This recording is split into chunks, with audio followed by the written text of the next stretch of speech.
crois que le titre de ce que je vais vous donner ce matin a été déjà donné dans les témoignages. Pasteur Jean a déjà donné le titre du message, la sœur a déjà donné le titre du message, l'enseignement de notre faire ce matin. Je veux parler de quelque chose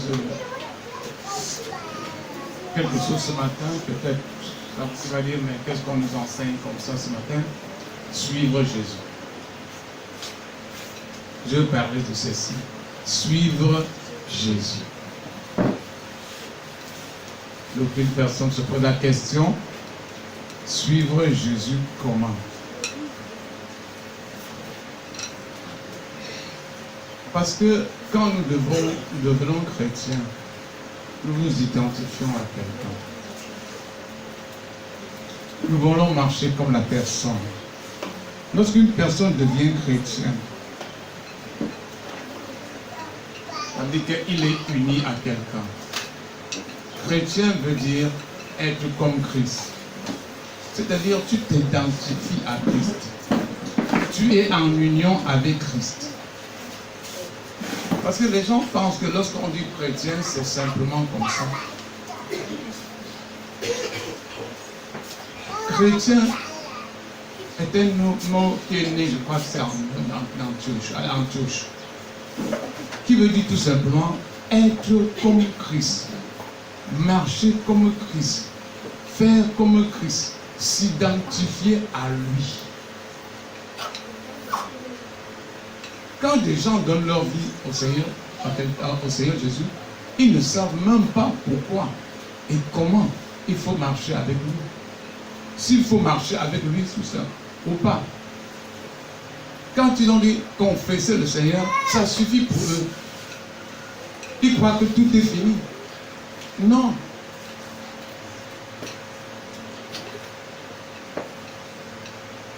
Quand tu vois une personne et tu dis, je veux faire une alliance avec telle ou telle personne. Ça veut dire que celui-là avec qui tu vas faire l'alliance, c'est d'abord quelqu'un qui est au-dessus de toi. C'est celui-là qui te dépasse, qui est au-dessus de toi, qui a fait des choses que tu as vues et que cela a dépassé ton entendement. Quand tu es faible, tu vas vers un fort, tu te tiens devant lui, parce que lorsque tu cries, il vient au secours. Parce que le Père et le Cameroun peut faire alliance avec un autre pays qui est plus fort que lui, pour que lorsqu'il est dans des problèmes, il lui vienne au secours. Tu as accepté Jésus-Christ comme Seigneur et Sauveur. Je crois que tout le monde qui est assis là, il a accepté Jésus comme Seigneur et Sauveur. Et si tu n'as pas encore accepté Jésus comme Seigneur et Sauveur, ce matin, tu peux bien le faire. C'est ce que Jésus attend. Et si tu es venu ce matin, ici, ça veut dire que tu connais qui est Jésus. Tu connais sa puissance. Tu connais que c'est le Sauveur. Tu connais que c'est celui-là qui peut te sauver. La situation dans laquelle tu traverses, tu as su que lui est le seul qui peut te délivrer de cela. Amen.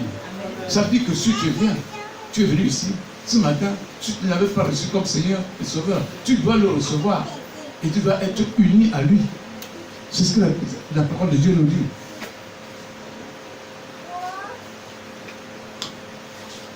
Je dis, lorsque une personne devient un chrétien, il s'établit une union entre Christ et lui.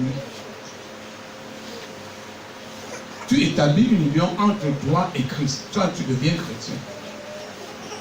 Ça veut dire, tu as dit que nous devons marcher ensemble. Nous devons vivre ensemble. Et ça veut dire que si tu cries, si tu fais l'union avec lui, ça veut dire que si tu cries, il va te venir au Seigneur. Et c'est tout. Tu as reconnu que c'est le Sauveur, c'est celui-là qui peut te sauver. Je vais te poser une question.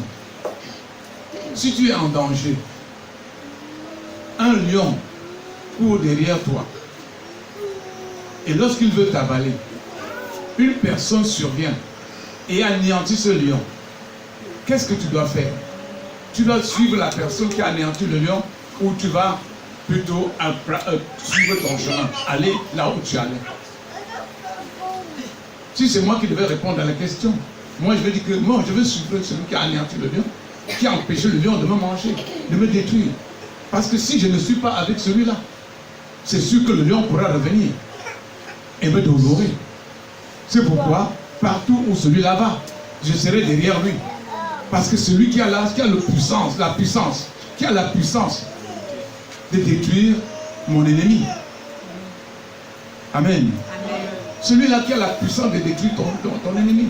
Donc tu dois le suivre partout où il va. Si tu le lâches d'un seul moment, tu seras pris au pied de l'ennemi. Parce qu'il rôde, il cherche partout où tu es passé pour pouvoir te dévorer.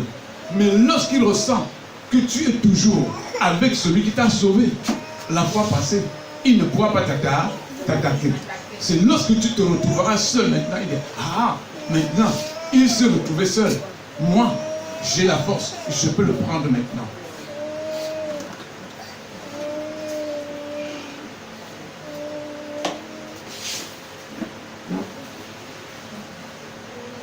Donc, lorsque tu deviens chrétien, ça veut dire que tu acceptes Jésus comme Seigneur et Sauveur. Tu dois t'unir vraiment à lui. Tu vas faire ce qu'il te demande de faire.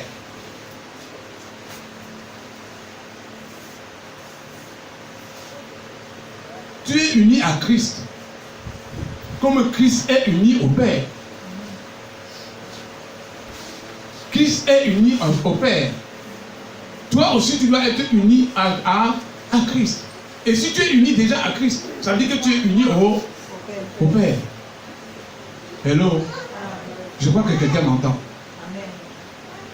Si nous acceptons Jésus comme Seigneur et Sauveur, cela veut dire que nous devons nous unir à lui. Comme lui, il est uni au Père. Amen. Parce qu'il dit, celui qui dit qu'il demeure en lui doit marcher aussi comme lui, il a marché. Lui-même avec le Père. Il a marché avec le Père. Il est uni au Père. Il a marché avec le Père. Toi aussi, tu t'es uni à lui. Et toi, tu vas marcher comme lui, il a marché avec le Père. Beaucoup de gens ne comprennent pas ça. Beaucoup de gens croient que si je dis j'ai donné ma vie au Seigneur, ça suffit. On peut encore faire de n'importe quoi. C'est faux.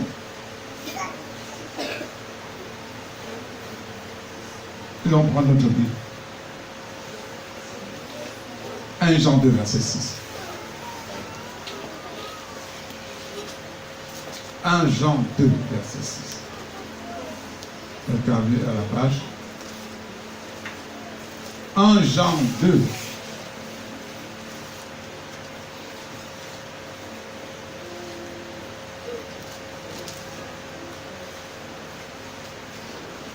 Jean 2, verset 6. Je lis au nom de Jésus. Celui qui dit qu'il demeure en lui doit marcher aussi comme il a marché lui-même. Celui qui demeure, le blanc. Celui qui dit qu'il demeure en lui doit marcher aussi comme il a marché lui-même. Celui qui demeure en lui doit marcher comme lui, il a marché lui aussi. Si tu demeures en lui, tu dois marcher comme lui aussi, il a marché.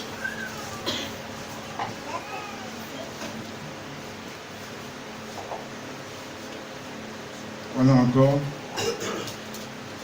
Il est évident que celui qui demeure en Christ doit marcher quotidiennement avec lui. Tu ne dois pas être seulement le chrétien du dimanche. Il y a beaucoup de gens qui sont les chrétiens du dimanche. Ça veut dire qu'ils marchent avec Christ que le dimanche. Ils marchent avec Christ que le dimanche. De lundi à samedi, lui, de lundi à samedi, Il marche selon sa propre volonté. Mais le dimanche, quand le dimanche arrive, il dit, je me prépare maintenant. Il doit vivre maintenant une vie qui est bonne pour aller à l'église. Mais les autres jours, lorsque tu le regardes, sa manière d'agir, tu te poses la question, qui est celui-ci? Il fait selon le désir de son cœur et non que ce que Christ lui dit. C'est vrai ce que je suis en train de dire. Beaucoup de gens, pour qu'ils viennent ici le dimanche, se préparent pour venir le dimanche. Parce qu'ils savent que c'est le jour où ils viennent à l'église. Ce n'est pas ce que tu vas faire. La chrétienté, c'est une vie de tous les jours. Tu dois vivre en bon chrétien tous les jours, de lundi à dimanche. Tu ne dois pas t'attendre seulement le dimanche afin de faire la volonté de Dieu. Tu peux commettre, ça veut dire que de lundi à samedi, monsieur s'arrange ou madame s'arrange à faire comme lui il veut. Il peut vivre selon son bon plaisir. Commettre l'adultère, commettre la fornication, commettre ceci, commettre cela. Et le dimanche, il dit, bon, aujourd'hui, ça c'est le jour du Seigneur. Je veux m'abstenir.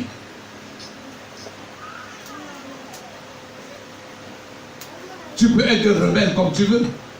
Et le dimanche, tu te tiens que bon, maintenant, c'est le jour du Seigneur. Nous n'allons pas seulement honorer ce jour-là. Tous les jours, c'est le jour du Seigneur que Dieu nous a donné en tant qu'enfants de Dieu. Nous devons marcher tous les jours, quotidiennement, comme Christ a marché. Amen. Beaucoup de gens font ça. S'identifier à Christ, c'est marcher comme Christ a marché. Christ faisait la volonté de Dieu tous les jours de sa vie.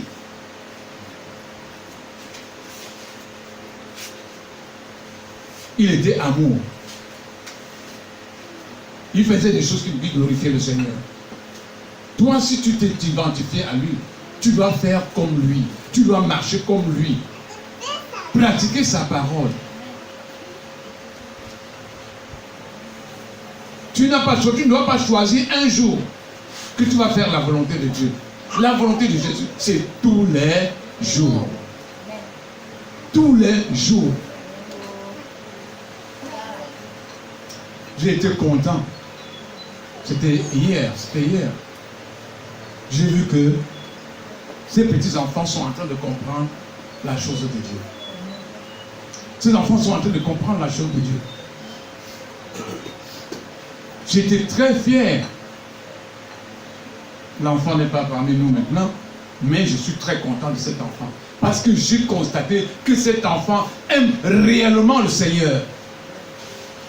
Ça veut dire qu'elle veut marcher selon le Seigneur.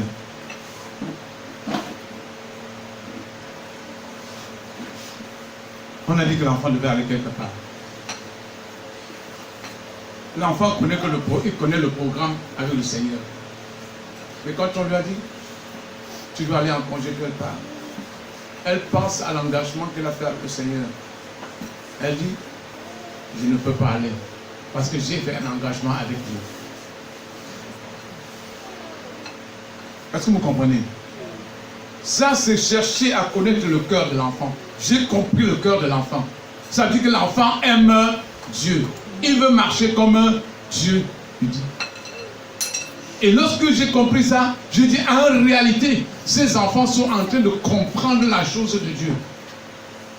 S'ils sont en train de comprendre la chose de Dieu, est-ce que nous parents nous comprenons aussi la chose de Dieu quand même? C'est ça le problème. Moi, j'ai libéré l'enfant. Elle me dit, tu peux aller. Tu dois obéir aux parents. La Bible dit, dans Éphésiens, enfants, obéissez à vos parents. À vos parents.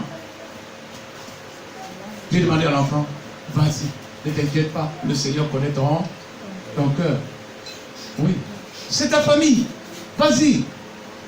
Dieu connaît ton cœur. Tu n'as pas péché. Tu as compris? Tu n'as pas péché. Tu as déjà fait ton devoir. Tu es venu dire aux amis de Dieu, papa, je ne serai pas là parce que je veux aller quelque part vers un membre de famille, ma famille. Ce n'est pas parce que l'enfant est en Christ, n'est-ce pas, qu'il va se séparer de sa femme, de sa famille. Hello? Ce n'est pas parce qu'il est en Christ qu'il doit se séparer de sa femme, de sa famille, non.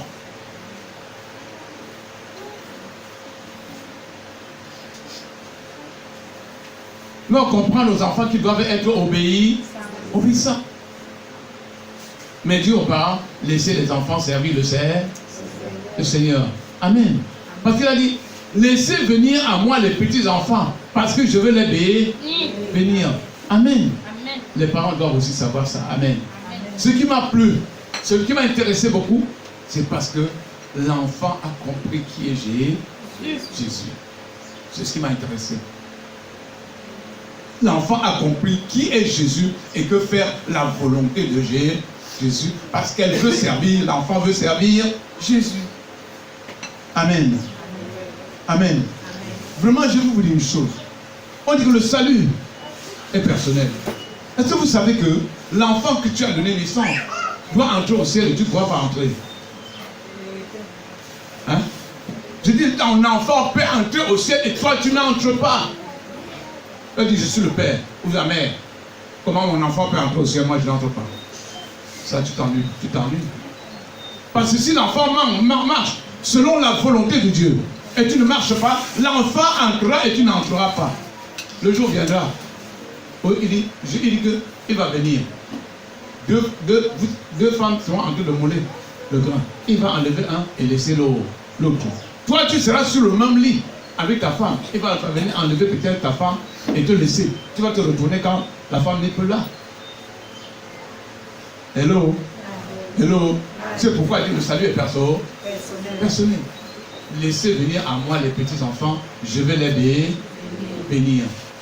Amen. Amen. Amen. C'est ce qui m'intéresse. Quand je les regarde, je suis content. Je suis fier.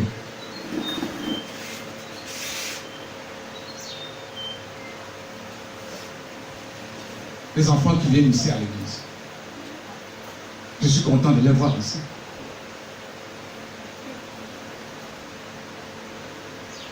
Hello? Hello? Vous devez mieux comprendre cette chose-là. Suivre Jésus.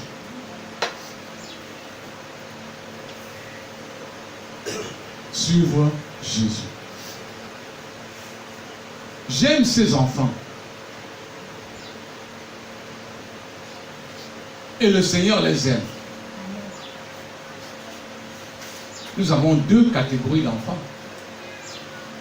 Les enfants qui sont ici avec nous, qui sont permanents, et les enfants qui ne sont pas permanents.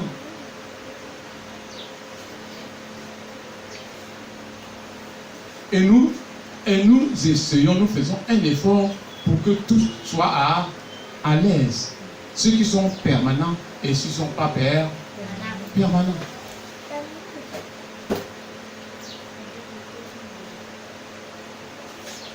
Hello.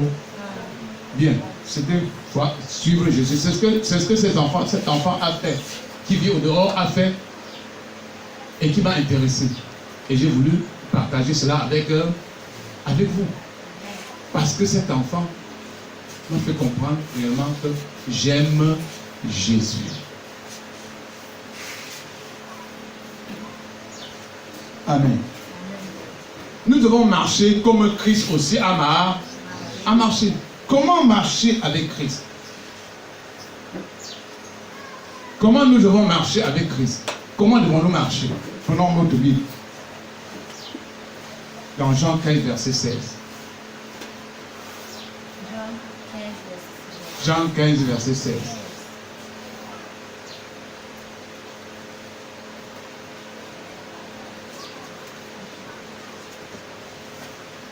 Jean 15, verset 10, pardon. Jean 15, verset 10. Jean 15, verset 10. Si vous gardez mes commandements, vous demeurez dans mon amour. De même que j'ai gardé les commandements de mon Père et que je demeure dans son amour. Oui. Il dit, comme lui-même, il a gardé les commandements de son Père. et il demeure dans son amour. Donc si nous aimons Christ, nous devons garder ses commandements. Les commandements. Les commandements, c'est quoi? Observer et garder sa parole.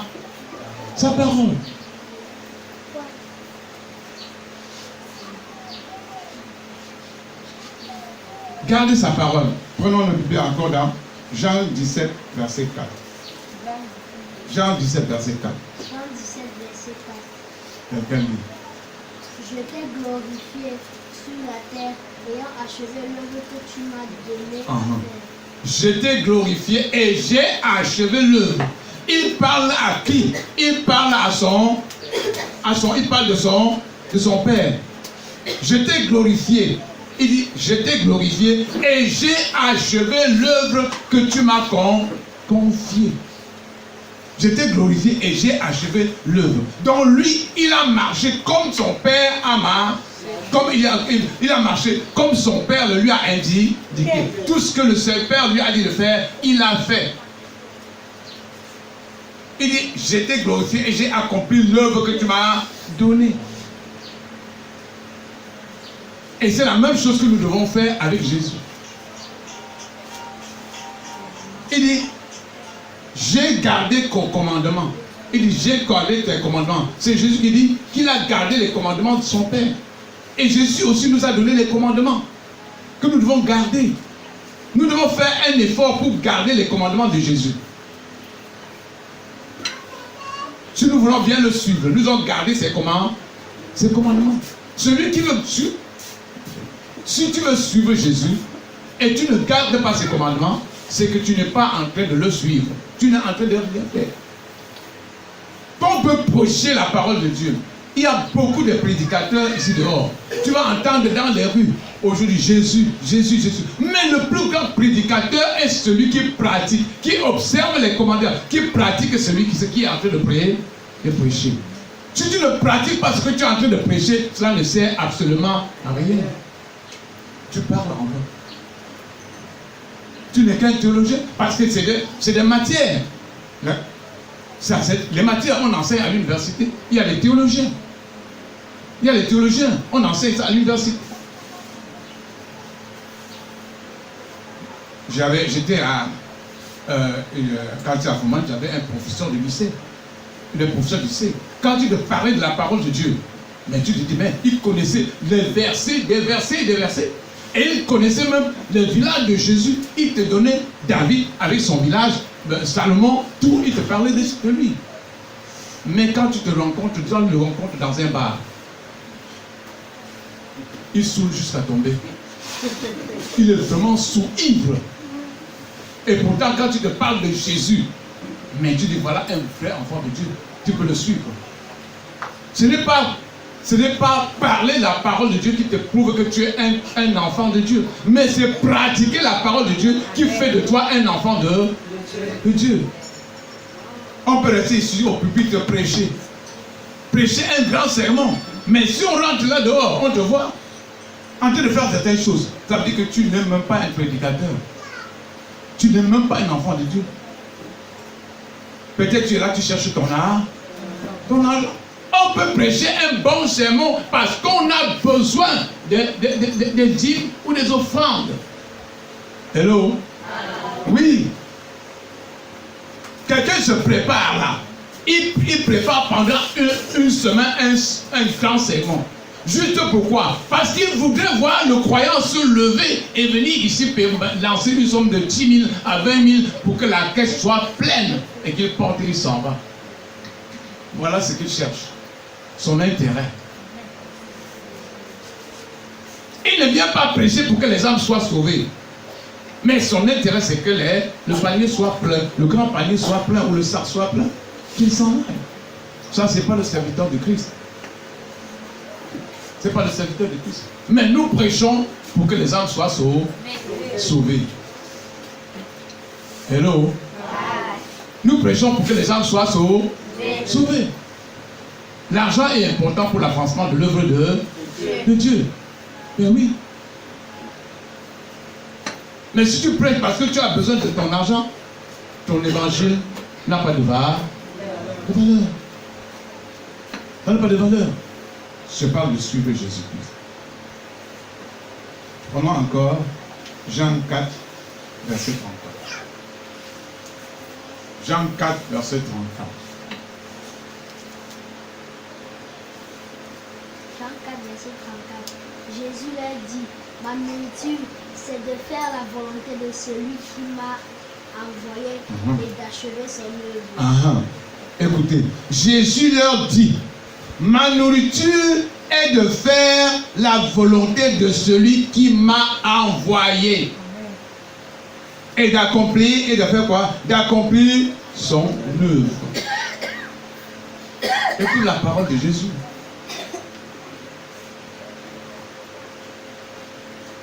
Si nous suivons quelqu'un, nous voulons lui être obéissants. Jésus a dit, allez, faites des nations des disciples. Baptisez-les au nom du Père, du Fils et du Saint-Esprit. Et enseignez-leur tout ce que je vous ai enseigné. Je suis avec vous jusqu'à la fin du monde. Ça, c'est un commandement que Jésus-Christ nous a donné. Ce n'est pas une prière. Il dit allez. C'est un commandement. Il dit allez. C'est un commandement qu'il a donné. Faites des nations des disciples. Ça veut dire que si tu es un chrétien, tu vas faire la volonté de Jésus. Si tu veux le suivre, tu vas faire sa volonté. Faire comme lui, il te demande de faire. C'est-à-dire que nous allons accomplir la parole de Dieu. Pratiquer la parole et l'accomplir.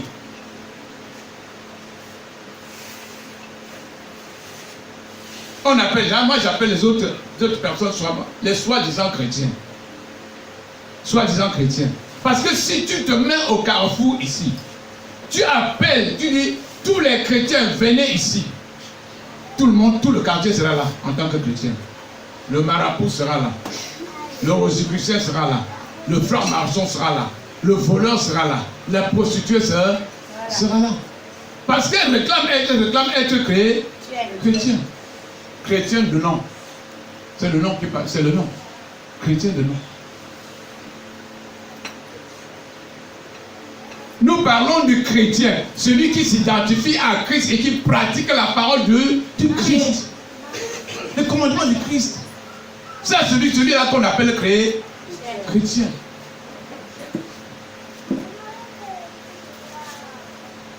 Si tu connais toute la parole du Christ et tu ne pratiques pas, ça ne sert absolument à rien. Moi, je te dis ça. Tu n'es qu'un simple théologien.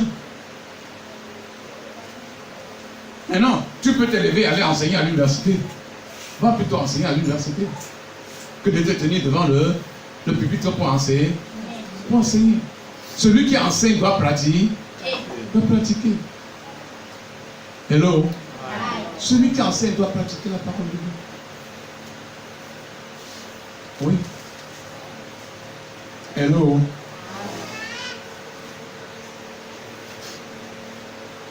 On voit comment Jésus-Christ a appelé, comment il a appelé ses disciples. Prenons maintenant Matthieu 4, verset 19. Matthieu 4, 19.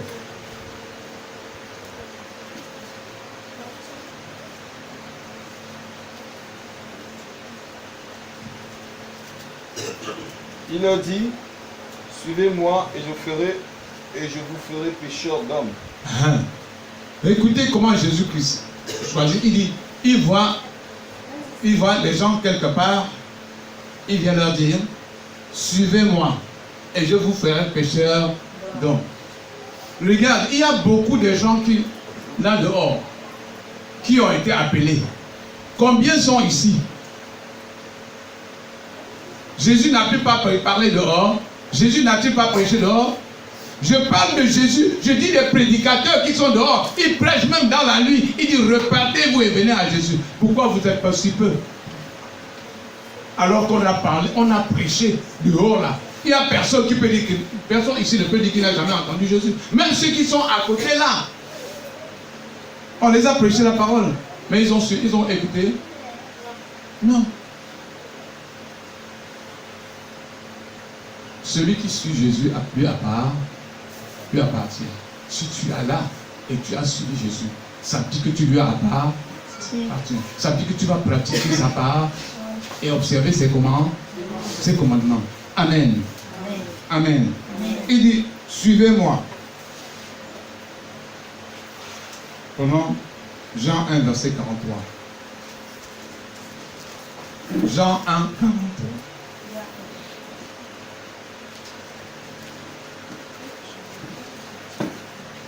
Jean 1, verset 43. 43. Quelqu'un me lise ça rapidement. Le lendemain, Jésus voulut se rendre en Galilée. Et il rencontra Philippe. Il lui dit, suis-moi. Suis-moi. Ce qui démontre que tous, ceux qui sont là dehors, nous devons suivre Jésus. Il rencontre quelqu'un, il dit à Philippe, Philippe, suis-moi. Aujourd'hui, tu es ici, dans la maison de Dieu. Tu n'es pas venu parce que tu veux, parce que Jésus-Christ a dit, suis-moi. Lui, il t'a dit, suis-moi. Et si tu es venu ici,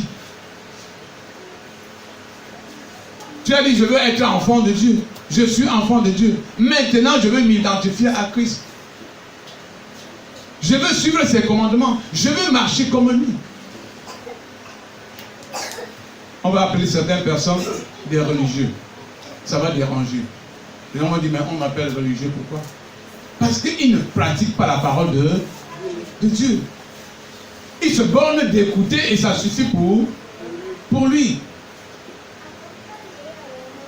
Mais toi, tu dois être un chrétien réel, d'une autre réelle. Quand on l'appelle chrétien, tu dois refléter l'image de notre Seigneur Jésus en marchant comme lui, il a marché.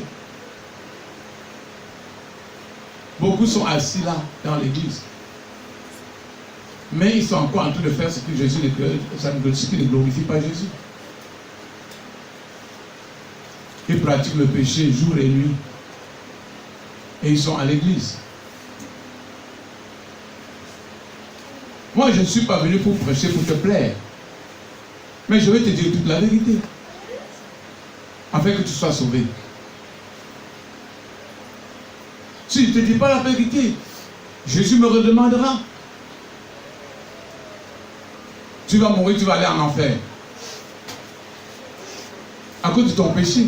Mais il va me demander ton sang.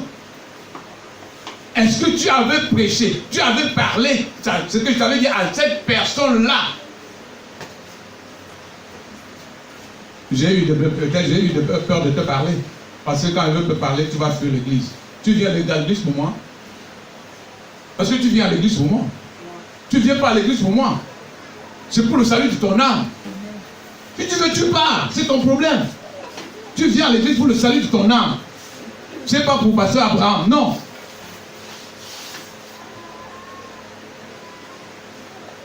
Seule chose que je peux faire, c'est de conseiller, te mettre dans la voiture pour que tu avances avec le Seigneur.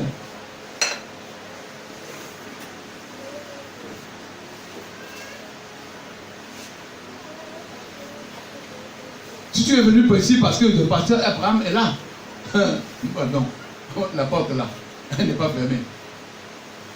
Je dis la vérité, elle n'est pas fermée. Elle n'est pas fermée. Ne viens pas ici parce que tu viens, parce que pasteur Abraham est là. Non. Viens parce que tu aimes Jésus. C'est Jésus qui t'a appelé ici. Ce n'est pas moi qui t'a appelé. Je suis incapable d'appeler quelqu'un. Si tu as quitté le chez toi pour venir ici, c'est à cause de Jésus que tu es venu. Ce n'est pas à cause du pasteur Abraham que tu es là. Je ne fais que suivre les ordres que Jésus-Christ m'a donnés. S'il me dit fais ceci maintenant, je fais. Je suis qu'un esclave de Jésus. Un serviteur. Tu dois me comprendre ça, tu dois comprendre ça. Je suis un instrument qu'il utilise.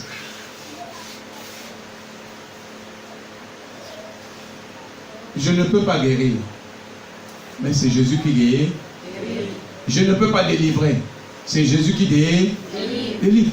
Si tu viens là par pasteur Abraham te délivre, tu t'as trompé. C'est Jésus qui va te délivrer. La seule chose que tu dois comprendre, c'est de t'accrocher à ce Jésus. Pas t'accrocher au pasteur Abraham. Si tu t'accroches à moi, tu as perdu. Je suis un homme. Ça veut dire que si je faillis, c'est fini pour toi. Est-ce que tu me comprends? Ça veut dire que si je faillis un peu, c'est fini pour toi. Tu rentres carrément, rester chez toi. Parce qu'Abraham a failli.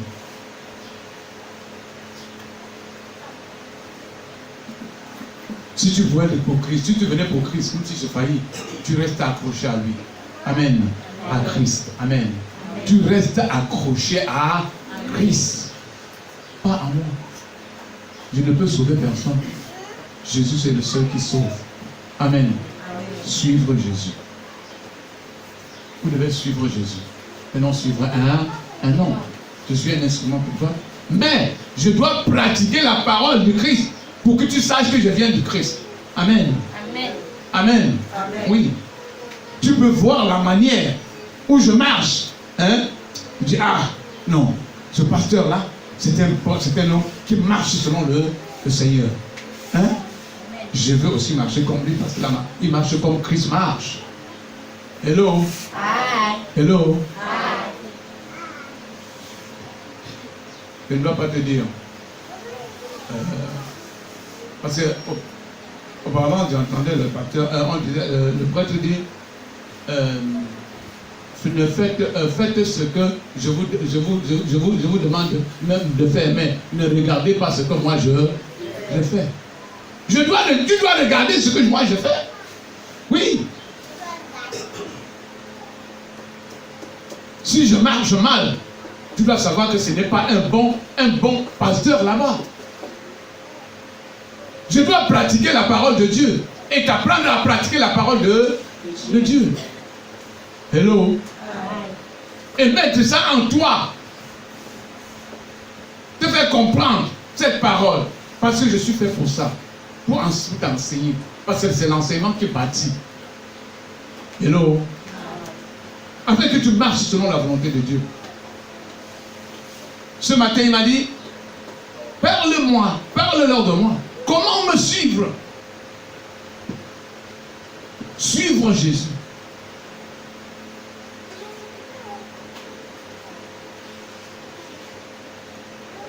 Qu'est-ce que Christ exige? Qu'exige Christ de ses serviteurs aujourd'hui? Qu'est-ce que Christ exige de ses serviteurs aujourd'hui? Parce que ce n'est pas seulement qui est moi qui est serviteur de Dieu. Toi qui es assis là, tu es serviteur de Dieu. Tu es servante de l'Éternel. Tous ceux qui ont cru à accepter Jésus-Christ comme Seigneur et Sauveur sont serviteurs de Dieu. Parce que maintenant, ce que tu as entendu de moi, tu iras dire cela ailleurs. Tu es en train de servir l'Éternel. Tu peux par la parole que tu as entendue ma bouche aller parler qu'une âme soit sauvée. Vrai ou faux? Hein? Hello? C'est ça.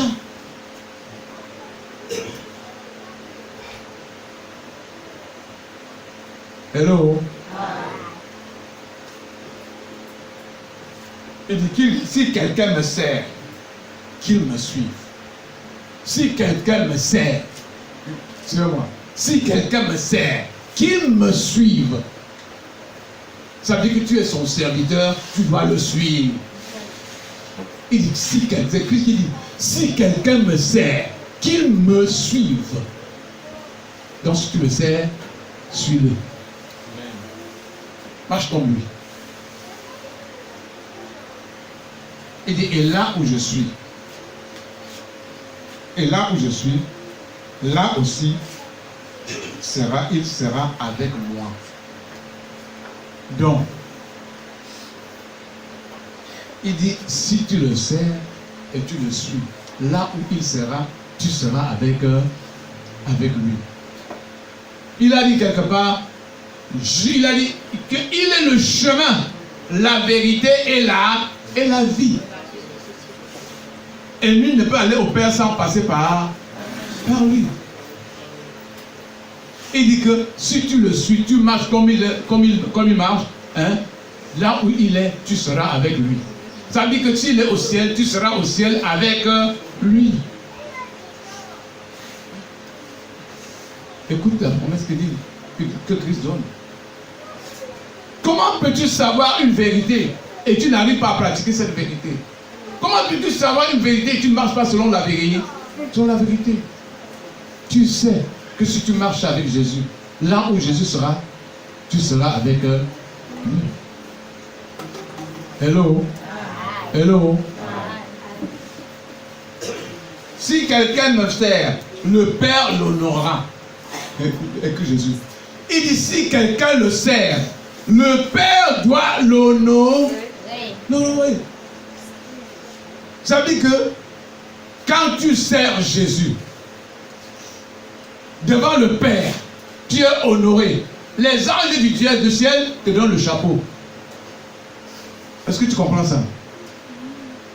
Ça veut dire que si tu sers Jésus, je dis encore, si tu sers Jésus, Dieu lui-même t'honore. Ça veut dire que les anges au ciel te donnent le chapeau. Oui.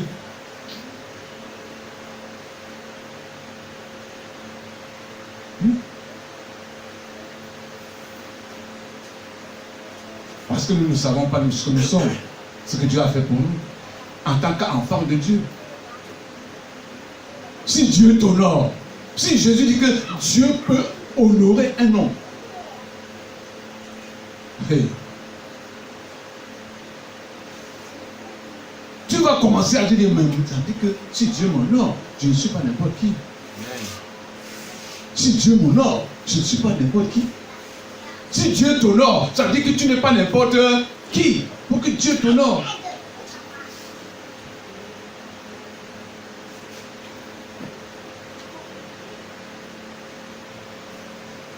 Il honore ceux qui lui appartiennent. Ça veut dire que tu appartiens à Dieu.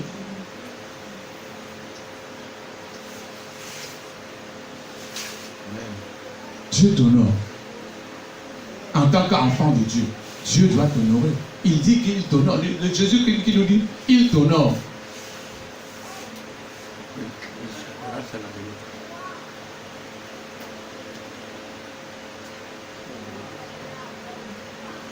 Lis Jean 12, verset 26. Jean 12, verset 26. Jean 12, 26. Jean 12, verset 26. Si quelqu'un veut me servir, qu'il me suive, et où je suis, là sera aussi mon serviteur. Si quelqu'un veut me servir, le Père l'honorera. Maintenant, mon âme est troublée et Non, arrête là, ça va. Ça va. Lisez aussi 1 Colossiens 2, verset 6. Colossiens 2, verset 6. Colossiens 2, verset 6. Colossiens 2, verset 6. Laquelle le Bible rappelle? Colossiens 2, verset 6. Ainsi donc, comme vous avez reçu le Seigneur Jésus, marchez en lui. Comme vous avez reçu le Seigneur Jésus, marchez en lui. Comme vous l'avez reçu. Je pense que tous ces situations-là ont reçu le Seigneur Jésus. Vous avez marché maintenant en lui. Amen. Amen. Ok. Qui donc? Nous voulons voir qui est exemple. Qui est l'exemple? C'est Jésus-Christ qui est notre exemple. Amen. C'est lui que nous allons suivre partout où nous sommes. Amen. Il est l'exemple. Ok. Prenons votre Bible dans 1 Pierre 2, verset 21.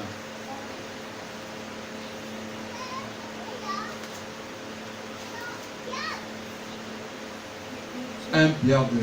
Je veux dire quelque chose à l'intérieur. 1 Pierre 2. 1 Pierre 2, verset 21. Et c'est cela que vous avez été appelés, parce que Christ aussi a souffert pour vous, vous laissant un exemple, Voilà. afin que vous suiviez ses traces. Ces traces. Est-ce que vous comprenez? Et il y a beaucoup de personnes que quand tu crois, eux ils disent que la souffrance est finie. Quand ils donnent leur vie au Seigneur, ils disent la souffrance est infinie. Jésus-Christ, notre Sauveur, Lui, il a souffert. Il a souffert. Vous allez voir, lorsqu'il prêchait l'évangile, quelquefois, il fuyait. On le lançait avec les pierres. Toi aussi, lorsque tu seras en train de prêcher l'évangile, on doit te prêcher et on va te lancer les pierres. Je parle de parce qu'on m'a lancé avec les pierres. Moi aussi, on m'a lancé avec les pierres. Lorsque je me lève à 5 h du matin pour aller prêcher, on me lance avec les pierres. On dit je trouble le quartier. J'empêche les gens de dormir. On me lance avec les pierres. Ne croyez pas que vous allez croire et que vous n'allez pas souffrir. Vous allez souffrir comme Christ a aussi souffert. Quand vous allez faire vraiment parfaitement l'œuvre de Dieu, les gens vont se lever contre vous. Est-ce qu'ils se lèvent contre vous parce que vous avez fait du mal? Non, vous n'avez pas fait du mal, vous faites du bien. Mais pour eux, ils voient comme le mal. Mais quand ce jour, ils croiront aussi. Ils vont croire, ils vont voir que c'était le mal qu'ils étaient en train de faire. Ils vont comprendre que tu étais dans la vérité. Tu leur faisais la bonne chose, mais ils ne comprenaient pas.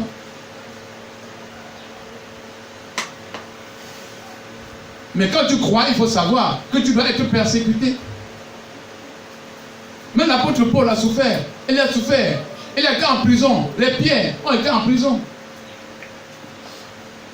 Moi qui suis là, j'ai fait des jours de cellule, dans la cellule, à cause de Jésus. J'ai fait des jours dans la cellule à cause de Jésus. Les pierres ont fait la prison. La prison. Les Paul ont fait la prison. Pourquoi ne veux-tu pas souffrir pour Jésus? Puisque lui, il a souffert. Il est notre exemple. Sachons que lorsque nous croyons en Jésus, nous allons avoir quelques moments de souffrance. Souffrir à cause de lui, à cause de sa parole.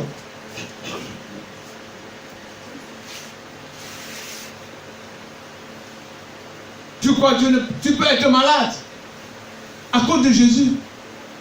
Tu peux être tremballé devant les tribunaux à cause de Jésus. Parce que tu es en train de proclamer la bonne nouvelle de Jésus-Christ.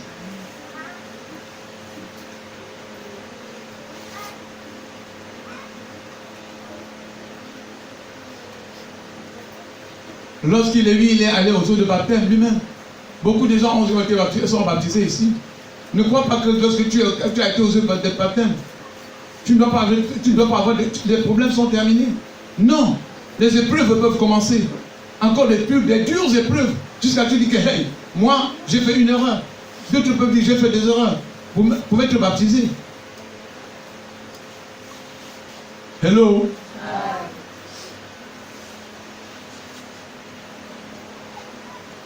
Et les épreuves n'est que normal pour toi, un croyant.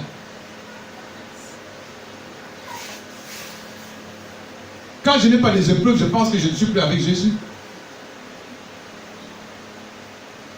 Et quand viennent les épreuves, que je sais que je suis béni, que les bénédictions arrivent. Moi, c'est quand je traverse les épreuves, maintenant je dis que les bénédictions arrivent. À chaque fois que je traverse les épreuves, je sais que les bénédictions arrivent, sont devant. Sont dessus, sont là. Hello. Et quand je ne traverse pas les épreuves, je dis que, mais qu'est-ce qui se passe encore? Est-ce que je suis encore avec Jésus? Oui. Parce que je dois souffrir pour lui.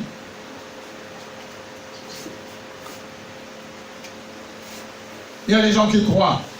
Ils ne veulent pas la souffrance. Je vais vous poser une question.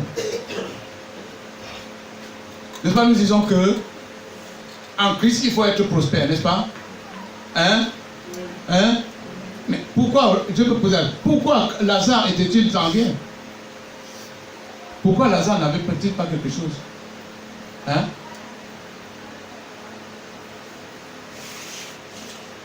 Pourquoi il n'avait pas quelque chose? Je vais te dire une chose. Si tu as la grâce d'avoir ce que tu as eu, supporte celui qui n'en a pas, afin qu'il soit comme toi. Amen. Si Dieu t'a donné cette grâce d'avoir ce que tu as, supporte celui qui en a, qui n'en a pas avec ce que tu as, pour qu'il soit aussi comme toi. Amen. Oui, c'est pourquoi Dieu t'a choisi en te donnant ça. Parce qu'il sait que tu vas supporter les autres avec ce que tu as. Amen. Oui. Ce n'est pas pour toi.